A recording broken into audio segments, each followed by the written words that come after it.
I just finished interviewing Keith Ferrazzi. He wrote the greatest networking book ever written called Never Eat Alone.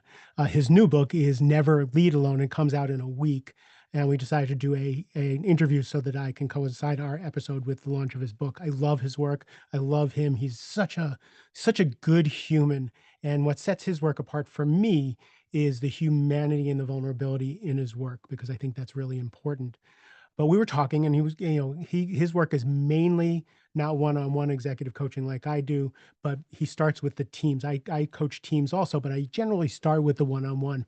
But every shift, every point that he made about a well-functioning team that gives each other good feedback, candor, accountability, empowerment, all of those things, uh, you know, rely on, and he even said it in the conversation, people who are mature and sound, and are able to take criticism and give criticism and not have those sharp edges.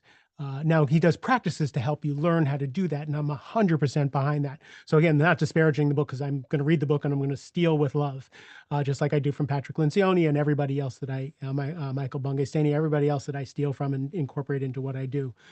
But it made me think about what it is that I do that's a little bit different than other people.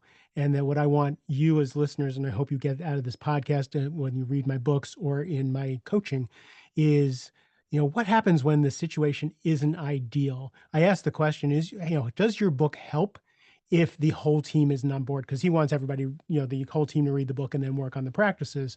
And he said, of course it is, and he gave some really great examples. So for me in my coaching, what do you do if you're a leader on a dysfunctional team? What if you have a dysfunctional CEO? What if you have a team that's a mixed bag, which is most of them? Most of the places that I work are wonderful people, great people, and they're just humans, right? They're all mixed bags of humanity. What I do in my coaching, what I just did in my leadership training, is I start with learning about the person.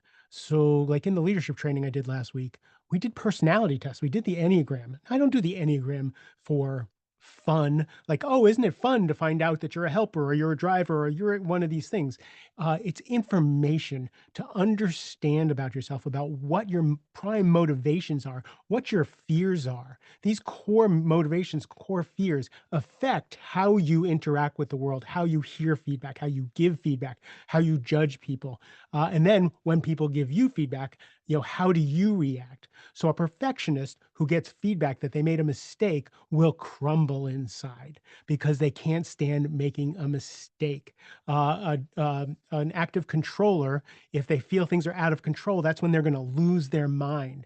Understanding and knowing what those triggers are is half the battle to be able to mature yourself and get yourself that emotional intelligence to be able to lead maturely and soundly on a team. And that's primarily what I do here is I want to work with people to understand what's between the bullet points. We all know what the bullet points are of delegating, of holding people accountable, of creating the results that we need to create. Those bullet points are very understandable. It's the getting ourselves and then getting other human beings to execute on those bullet points is the tough part, right? And that you have to do personal work.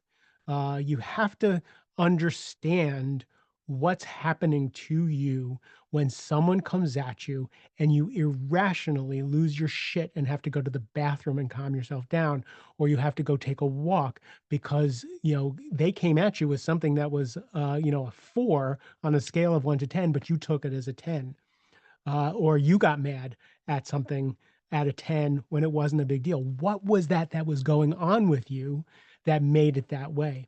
And what I find is when we find the root causes with my clients, when I find the root causes of the things that make them have outsized reactions, we can now work on those so that they don't take them away. And the result is we show up more mature, we show up more sound, we show up more in relationship, and we show up with more results when we do that work.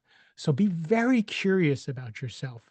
Do the work of understanding who you are, what you care about, what you're afraid of, what triggers you, what excites you, understanding that about yourself and understanding that about other people. We do the empathy map for our bosses. We do the empathy map for our peers so that we understand those things. Because again, when you understand that, if you are um, a relationship person, let's say you're in sales and you're a relationship person, then that's how you find success. But you're talking to the CFO, who's a number cruncher and who is, much more of an analytical, statistical brain. How do those two interfaces connect with each other? Right? No amount of book smarts is going to help if you don't understand who you're talking to, so that you, the relationship person, know that you have to come with facts and figures in order for the CFO to understand your point. Same thing with the CFO. The CFO has to learn, get out of their comfort zone to understand that they have to create a relationship with you in order to get the information that they need. Right? Those things are really, really important. So what's happening between the bullet points? What's happening that is affecting your ability to live up to what you know is the next right step. And that's basically where I focus, mostly because, and I was just telling Keith that, I said, because of the severe ADHD, because of my crippling self-hatred early on, it was imperative for me to work on these things in order to function at a high level. At first, in order to function at a level, now to function at the high level that I do, I have to understand myself so well. And now, understanding myself, I can now put in the systems and I can put in the practices in place so that I show up in a different fashion. And I seem to show up in a different fashion by doing that work. And my clients keep getting promoted. So that must be the case.